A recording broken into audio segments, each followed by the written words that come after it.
الحمد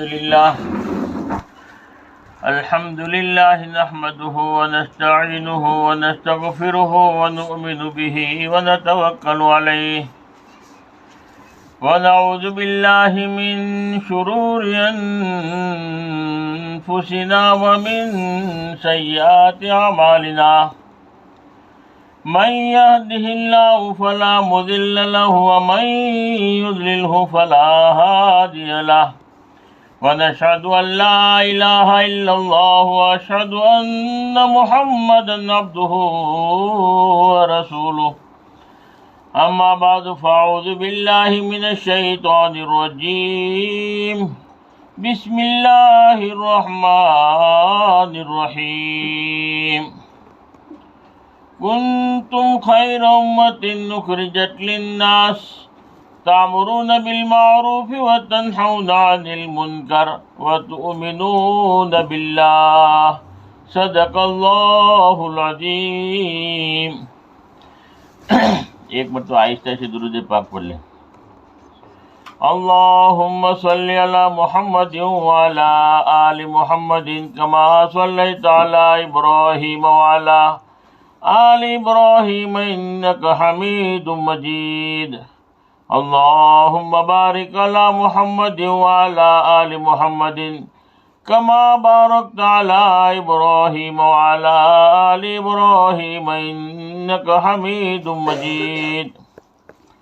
محترم میری مائیں اور بہنیں، اللہ کا بڑا احسان ہے، کرم ہے کہ اللہ پاک نے ہمیں اشرف مخلوق انسان اللہ نے بنایا ہے، اور اس میں سے بھی اللہ نے ہمیں ایمان والا بنایا ہے۔ اللہ کا جتنا بھی شکر ادا کرے اتنا کم ہے، اور اس سے بھی بڑی نعمت اللہ کی طرف سے یہ ملی ہے کہ اللہ پاک نے ہمیں حضور پاک صلی اللہ علیہ وسلم کی امت کے اندر پیدا فرمایا۔ حضور پاک صلی اللہ علیہ وسلم کا مقام اتنا اونچا مقام ہے کہ اللہ کے بعد اگر کسی کا مقام ہے تو حضور پاک صلی اللہ علیہ وسلم کا مقام ہے۔ حضور پاک صلی اللہ علیہ وسلم کو پیدا کرنا مقصود نہ ہوتا تو دنیا کی کسی چیز کا وجود ہی نہ ہوتا۔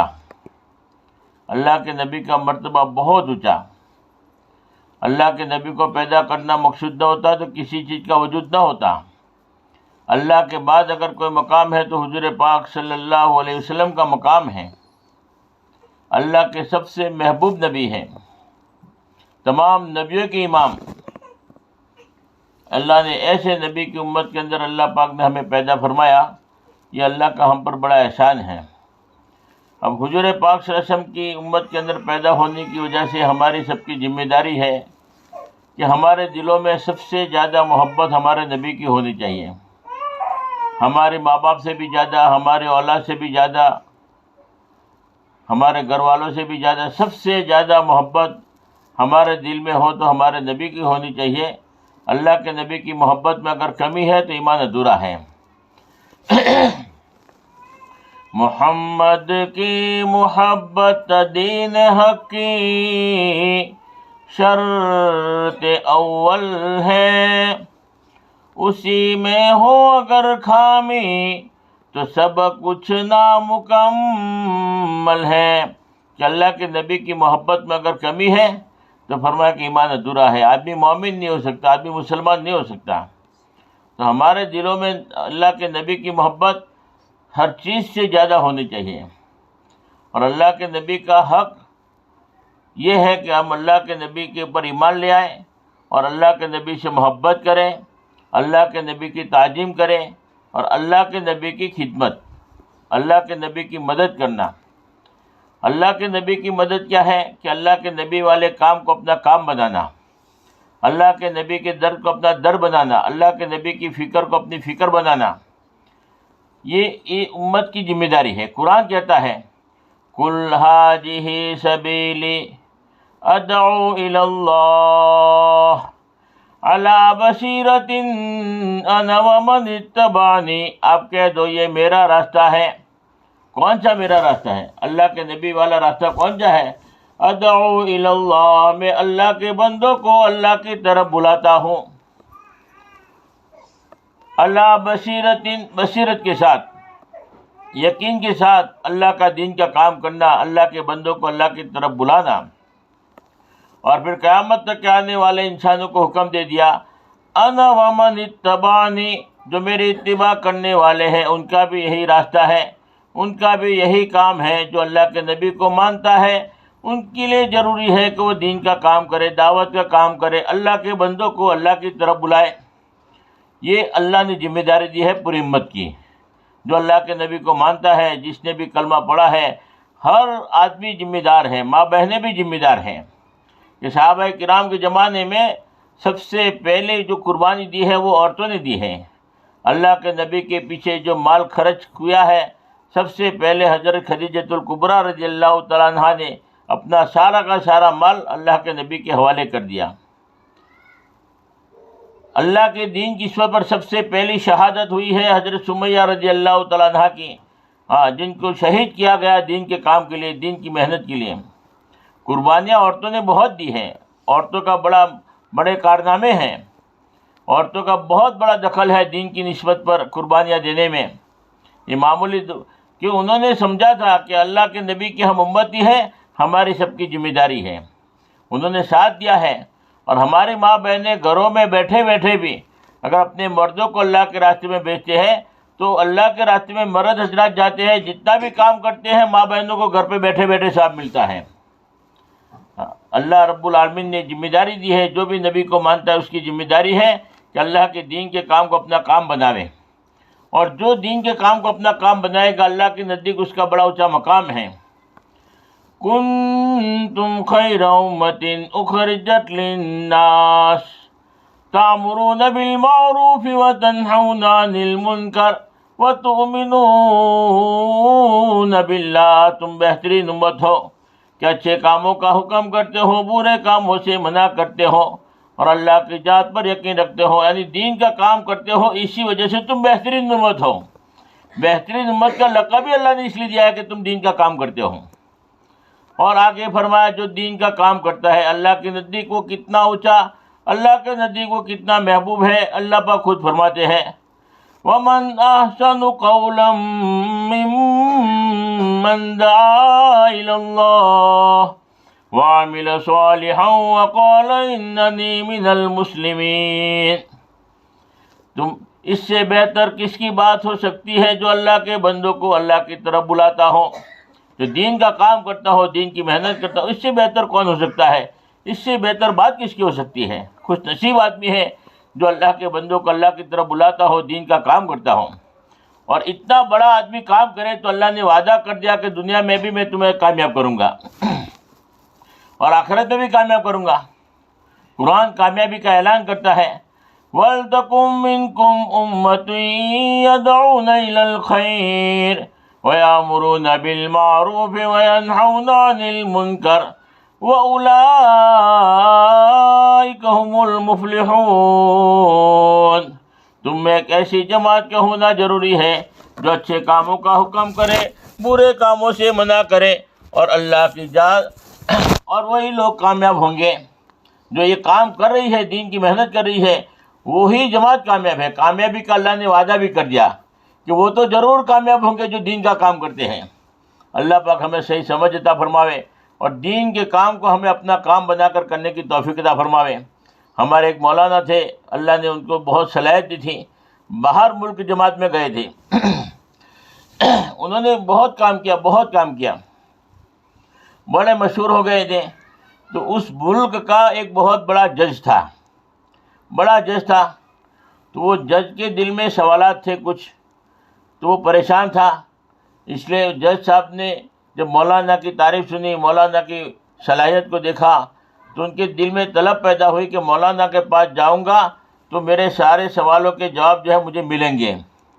تو وہ بڑے جج تھے، پورے ملک کے اعتبار سے سپریم کورٹ کا جو جج ہوتا ہے، اتنا بڑا جج تھا۔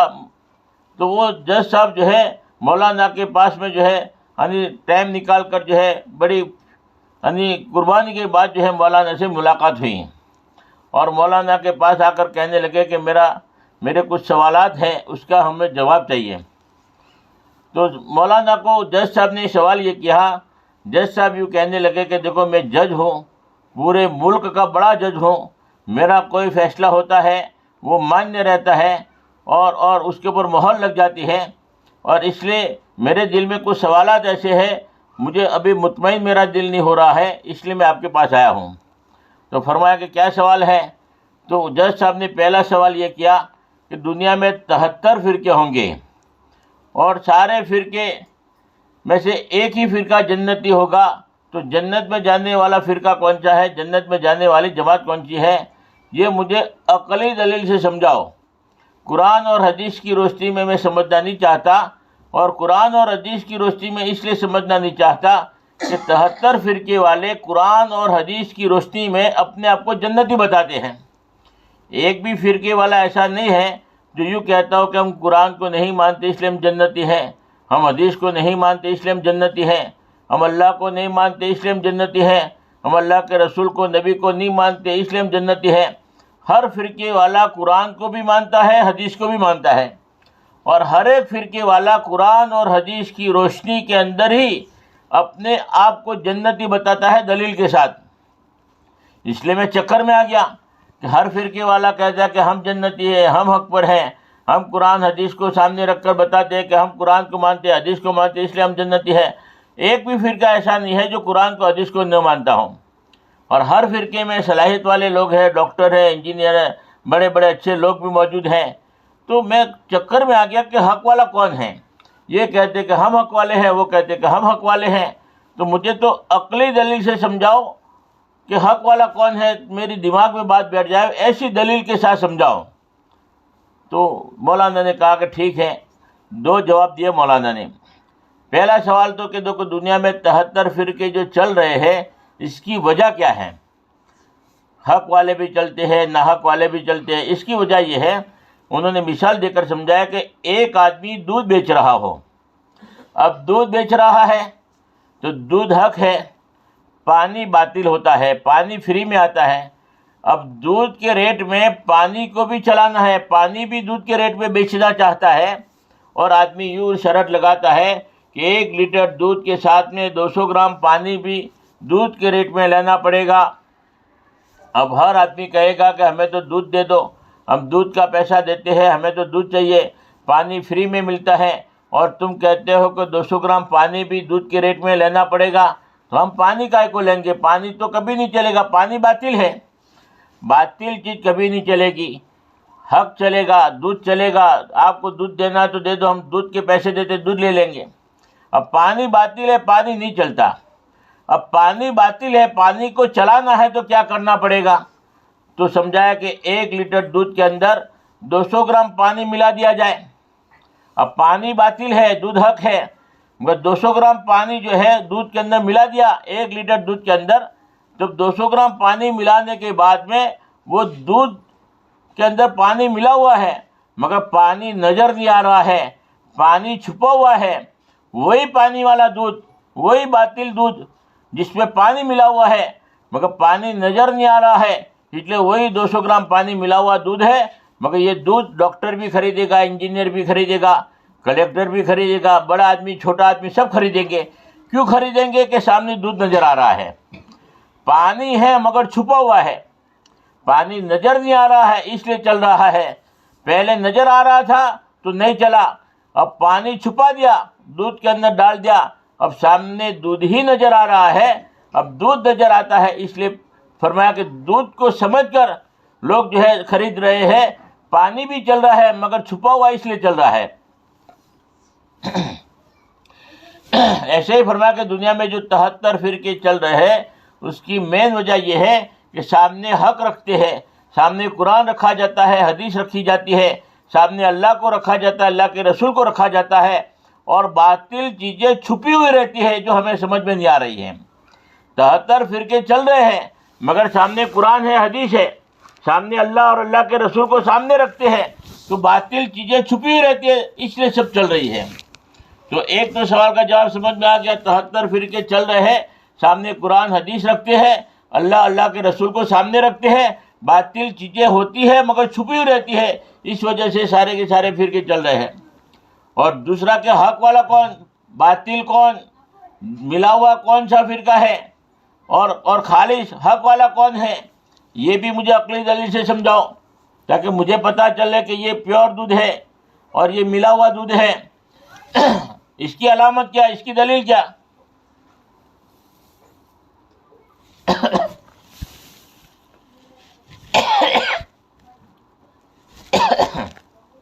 اس کی علامت کیا، دلیل کیا؟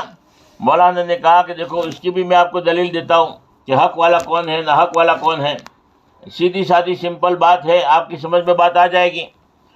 تو کہا کہ آدم علیہ السلام سے لے کر حضور پاک صلی اللہ علیہ وسلم کے زمانے تک جتنے بھی نبی آئے سارے کے سارے نبی حق پر تھے، نہ حق پر تھے؟ تمہاری عقل کیا کہتی ہے؟ تو بولے کہ سارے کے سارے نبی حق پر تھے. پھر کہا کہ جس نے نبی کی بات کو مانا وہ حق پر ہے، نہ حق پر؟ بولے جس نے نبی کی بات کو مانا وہ سب حق پر ہے، اور جس نے نبی کی بات کو نہیں مانا وہ نہ حق پر. تو پھر مولانا نے کہا کہ علامت کیا، دلیل کیا؟ آپ کو دلیل سے سمجھنا چاہیے، سمجھنا ہے تو اس لیے اب دلیل سمجھنی پڑے گی کہ نہ حق والوں کی دلیل کیا، علامت کیا، اور حق والوں کی علامت کیا، دلیل کیا، ماننے والوں کی علامت دلیل کیا، نشانی کیا. تو کہا کہ آدم علیہ السلام سے لے کر حضور کے زمانے تک یہ دلیل رہی، نہ حق والوں کی علامت رہی کہ نہ حق والوں کو گالیاں دیتے تھے، برا بھلا کہتے تھے، تکلیف پہنچاتے تھے، پتھر مارتے تھے. اللہ کے نبی کو کتنا مارا گیا. اللہ کے نبی خود فرما رہے ہیں کہ اس دین کی خاطر جتنا مجھے ستایا گیا اتنا کسی نبی کو نہیں ستایا. سب سے زیادہ تکلیف پہنچائی گئی. جو تکلیف پہنچانے والے، گالیاں دینے والے، برا بھلا کہنے والے، وہ کون ہے؟ یہ نہ حق کی علامت ہے کہ نہ حق والے ہوتے ہیں. اور حق والوں کی علامت کیا؟ کہ حق والے کسی کو گالی نہیں دیتے، کسی کو برا بھلا نہیں کہتے، کسی کو تکلیف نہیں پہنچاتے. تمام نبیوں کے واقعات بتایا کہ کسی نے کسی کو گالی نہیں دیا، برا بھلا نہیں کہا. تو حق والوں کی علامت. اور پھر صحابہ کے زمانے میں کہ صحابہ کرام ماننے والے تھے اور جو تکلیف پہنچانے والے تھے صحابہ کے زمانے میں بھی نہ حق والوں کی علامت تھی کہ صحابہ کرام کو گالیاں دیتے تھے، برا بھلا کہتے تھے، تکلیف پہنچاتے تھے. اور نبی کی بات کو ماننے والے جو صحابہ کرام تھے وہ برداشت کرتے تھے، کسی کو گالی نہیں دیتے تھے، کسی کو برا بھلا نہیں کہتے تھے. پھر اولیاء کرام کے زمانے میں بھی یہی علامت رہی، یہی دلیل رہی. اور آج کے زمانے میں بھی فرمایا کہ یہ تبلیغی جماعت جو کام کر رہی ہے ان کو بھی لوگ ناسمجھی کی وجہ سے، جہالت کی وجہ سے گالیاں بھی دیتے ہیں، برا بھلا بھی کہتے ہیں، تکلیف بھی پہنچاتے ہیں. اور یہ بیچارے کسی کو گالی نہیں دیتے، کسی کو برا بھلا نہیں کہتے، کسی کو تکلیف نہیں پہنچاتے. آپ عقلی دلیل سے سوچ لو کہ حق والا کون ہے. جس صاحب نے سمجھا کہ حق سمجھ میں آ گیا، حق سمجھ میں آ گیا، حق سمجھ میں آ گیا کہ یہ جماعت ایسی ہے نہ کسی کو گالی دیتی ہے، نہ کسی کو برا بھلا کہتی ہے، اور ان کو جو تکلیف پہنچائے جاتے ہیں وہ برداشت کرتے ہیں. تو تکلیفیں پہنچانے والے، برا بھلا کہنے والے یہ کون ہیں؟ جس صاحب نے کہا کہ اب سمجھ میں بات آ گئی، حق سمجھ میں آ گیا. اللہ کا احسان ہے کہ اللہ نے اس دعوت کے کام کو حضور پاک صلی اللہ علیہ وسلم کے نقش قدم پر جو چل رہی ہے، اللہ کے نبی کی اتباع کر رہی ہے، اللہ کے نبی کے کام کو اپنا کام بنا کر رہی ہے، اور پوری دنیا میں انقلاب آ رہا ہے. پوری دنیا میں ہزاروں لاکھوں آدمی ہدایت پر آ رہے ہیں. آدمی ایک مرتبہ اللہ کے راستے میں لگاتا ہے 4 مہینہ، پوری زندگی بن جاتی ہے، پوری زندگی صحیح رخ پر آ جاتی ہے. ایک جماعت گشت کر رہی تھی تو ایک بوڑھی عورت تھی، بہت بوڑھی عورت، کمزور عورت تھی. وہ جماعت والوں کو دعائیں دے رہی تھی، اللہ تمہارا بھلا کرے، اللہ تمہیں جنت دے، اللہ تمہارے درجات کو بلند کرے. تو جماعت والوں نے کہا کہ بوڑھی عورت کون ہے، اتنی زیادہ دعائیں دے رہی ہے؟ تو گاؤں والوں نے بتایا کہ جو بوڑھی عورت ہے اس کا ایک نوجوان لڑکا تھا، اور نوجوان لڑکا اتنا بڑا ظالم تھا کہ پورا گاؤں اس سے تنگ تھا. بڑا ظالم تھا، لوگ تنگ آ گئے تھے، اور بیوی کو بھی مارتا تھا، پیٹتا تھا، اور اتنا بڑا ظالم کہ اپنی ماں کو بھی مارتا تھا. جس نے جنم دیا ہے ماں کو بھی لکڑی سے مارتا تھا. اتنا بڑا ظالم، ذرہ برابر رحم کا مادہ نہیں تھا. جو اپنے ماں کو لکڑی سے مارتا ہو کتنا بڑا ظالم آدمی ہوگا. مگر اللہ نے جو ہے اس کو ہدایت دیا، جماعت والوں کے حوالے ہو گیا. جماعت والے 3 دن لے گئے، احساس پیدا ہوا. وہ 4 مہینے جماعت میں لگا کر آیا ہے. جب سے 4 مہینہ لگا کر آیا ہے اس کے بعد دیکھو نماز کا پابند ہو گیا، ظلم بند کر دیا، اور اپنی بیوی کو بھی جو مارتا تھا مارنا بند کر دیا، اور جو اپنی ماں کے اوپر ظلم کرتا تھا ماں کو بھی لکڑی سے مارتا تھا. اب وہی لڑکا اب رات کو آتا ہے، ماں کے پیر دباتا ہے، ماں سے معافی مانگتا ہے، روتا ہے، اور ماں کی دعائیں لیتا ہے. فرمایا کہ ماں کے جب پیر دباتا ہے تو ماں کے دل سے دعا نکلتی ہے، اللہ جماعت والوں کا بھلا کرے کہ جو میرے لڑکا جو مجھے لکڑی سے مارتا تھا آج وہی لڑکا جو ہے میرے پیر دبا رہا ہے، اللہ جماعت والوں کا بھلا کرے، جماعت والوں کے اللہ درجے بلند کرے، اللہ ان کو بڑا بڑا اللہ درجہ دے۔ تو اللہ کے راستے میں نکلنے کے بعد آدمی کی زندگی صحیح رخ پر آ جاتی ہے، آدمی کی زندگی چین ہو جاتی ہے، ہدایت کا نور آتا ہے، آدمی کی پوری زندگی بدل جاتی ہے۔ ایک آدمی اللہ کے راستے میں گیا، 15 دن ہو گئے، رونے لگا۔ امیر صاحب نے پوچھا بھائی کیا ہوا، کیوں رو رہے ہو؟ بیوی یاد آ گئی، بچے یاد آ گئے، 15 دن کے اندر رو رہا ہے۔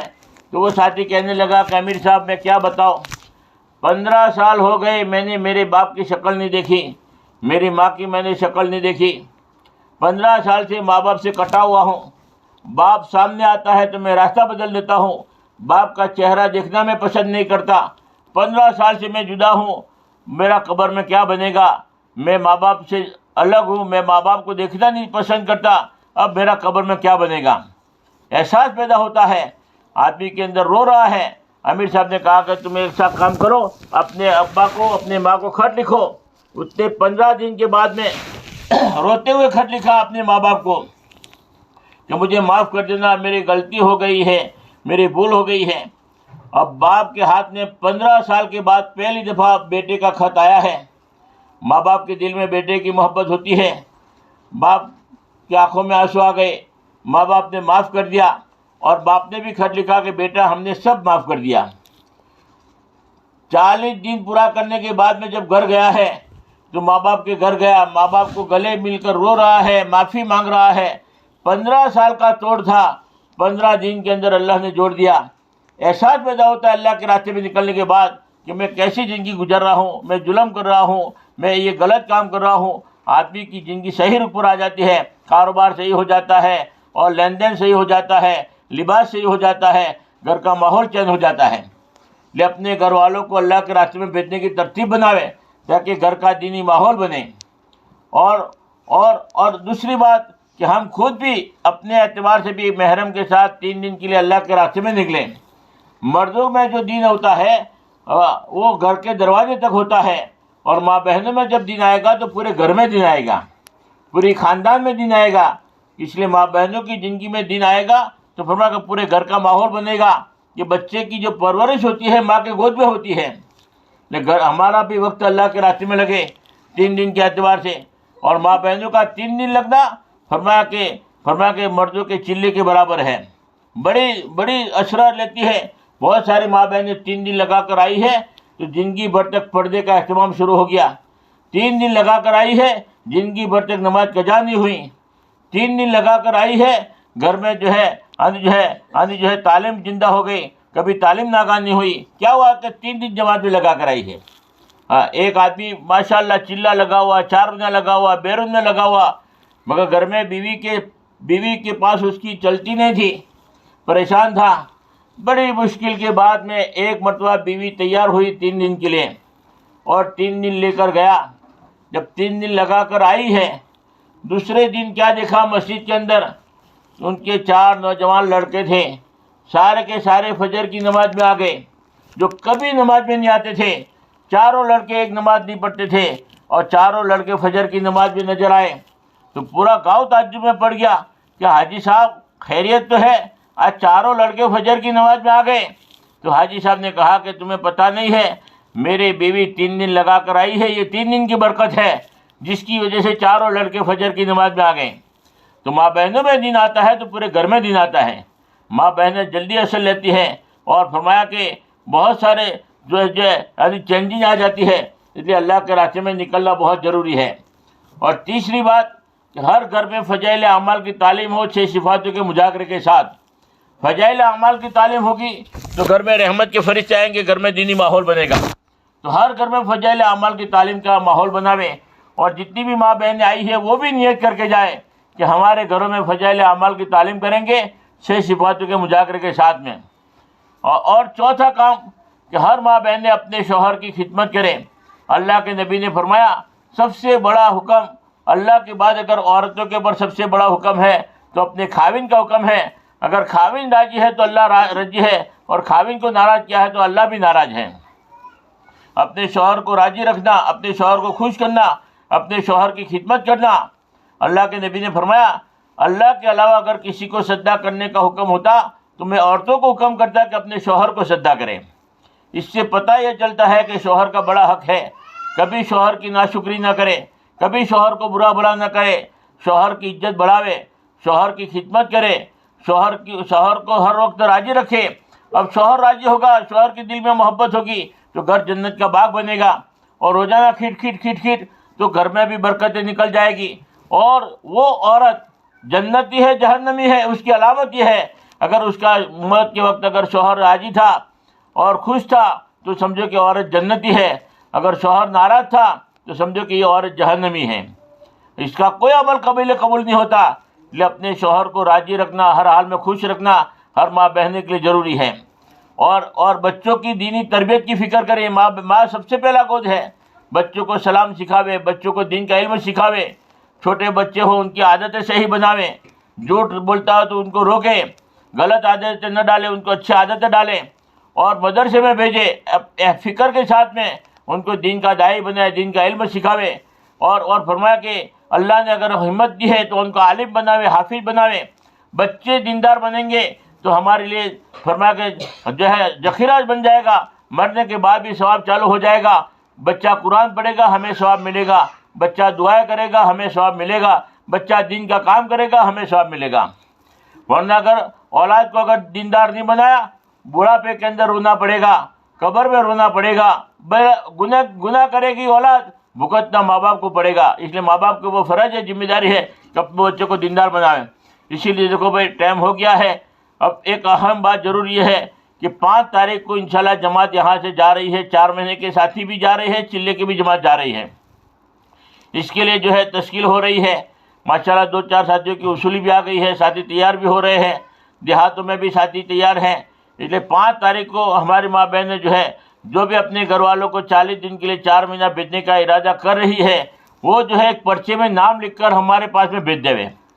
آپ کا کام ہے نام لکھوانا، نیت کرنا، لے جانے والی ذات تو اللہ کی ہے، اللہ نے مقدر میں لکھا ہے تو شوہر جائے گا، اور شوہر اللہ کے راستے میں جائے گا تو فرمایا کہ پورا کا پورا ثواب ہماری ماں بہنوں کو ملے گا۔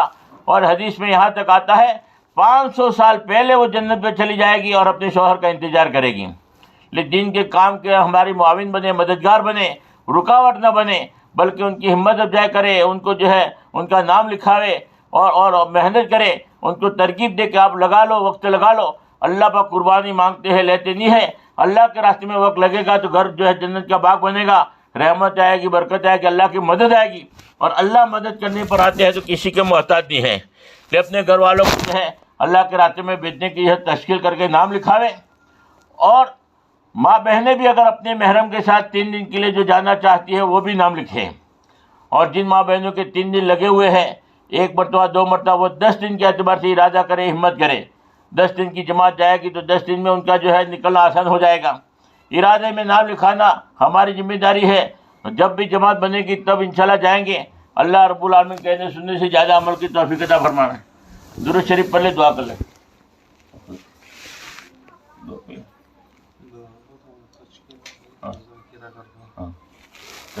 تشکیل کر، دعا کے بعد تشکیل کرے اور پرچہ جو ہے مسجد میں بھیج دے۔ درود شریف پڑھ لے، دعا کر لے۔ اللہم صلی علی محمد وعلی آل صلی اللہ سیدنا محمد وبارک وسلم۔ یا اللہ جتنی بھی ماں بہنیں یہاں دین کی نسبت پر جڑی ہے، بیٹھی ہے، یا اللہ تمام ماں بہنوں کو حج بیت اللہ نصیب فرما، تمام ماں بہنوں کی جائز مقاصد حاجتوں کو پوری فرما، بہترین نعم البدل عطا فرما، جو پریشان حال ان کی پریشانی کو دور فرما، جو بے روزگار ان کے لیے روزی کا انتظام فرما، یا اللہ جو بغیر شادی شدہ ان کے لیے جوڑے کا انتظام فرما، یا اللہ جو شادی شدہ ہے ان کو نیک اولاد عطا فرما، فرما بردار اولاد عطا فرما، یا اللہ آنکھوں کی ٹھنڈک اللہ بتا دے، یا اللہ جن کے ماں باپ حیات ان کی قدر کرنے کی توفیق عطا فرما، جن کے ماں باپ قبروں میں ہے یا اللہ ان کی بال بال مغفرت فرما، ان کی قبروں کو نور سے منور فرما، اللہ تو ان کی مغفرت فرما، یا اللہ ہمارے یہاں آنے کو قبول فرما، ہماری جماعت کو قبول فرما، اور یہاں 100% دینی ماحول پیدا، اس کی شکلیں پیدا فرما، پورے الندور کے اندر دینی ماحول پیدا فرما، پورے ہلندور سے پوری جماعت 4 مہینے کی بنے اس کی شکلیں پیدا فرما، دینی ماحول پیدا فرما، دین کا شوق پیدا فرما، اور حضور پاک صلی اللہ علیہ وسلم کی سچی محبت پیدا فرما۔ حضور پاک صلی اللہ والے کام کو اپنا کام بنا کر کرنے کی توفیق عطا فرما۔ حضور پاک صلی اللہ علیہ وسلم والے در کو اپنا در بنانے کی توفیق عطا فرما۔ یا اللہ ایک ایک سنتوں پر عمل کرنے کی توفیق عطا فرما، پردے کا اہتمام کرنے کی توفیق عطا فرما، ایک ایک سنتوں پر عمل کرنے کی توفیق عطا فرما۔ یا اللہ دین کی شعبہ پر بار بار ایسی طریقے جڑنے کی توفیق عطا فرما۔ ہر گھر میں فضائل اعمال کی تعلیم زندہ اس کی شکلیں صورتیں پیدا فرما۔ اللہ ہمیں دعا مانگنا بھی نہیں آتا، جو مانگا وہ بھی عطا فرما، مانگنے سے رہ کے اپنی شان عطا فرما۔ حضور پاک صلی اللہ علیہ وسلم نے جتنی خیر کی لائن کی دعائیں مانگی ہے ان میں ہمارا بھرپور حصہ عطا فرما۔ جن سرور سے پناہ چاہیے ہے ان سب سے ہماری حفاظت فرما۔ ہماری دعاؤں کو اپنے فضل و کرم سے حضور پاک صلی اللہ علیہ وسلم کے صدقے طفیل قبول فرما۔ جزا اللہ ان محمد وآلہ صلی اللہ علیہ وسلم۔ سبحان ربک رب العزت عما یصفون وسلام علی المرسلین والحمد للہ رب العالمین برحمتک یا ارحم الراحمین۔ پرچے میں نام لکھ کر جو ہے مدرسے میں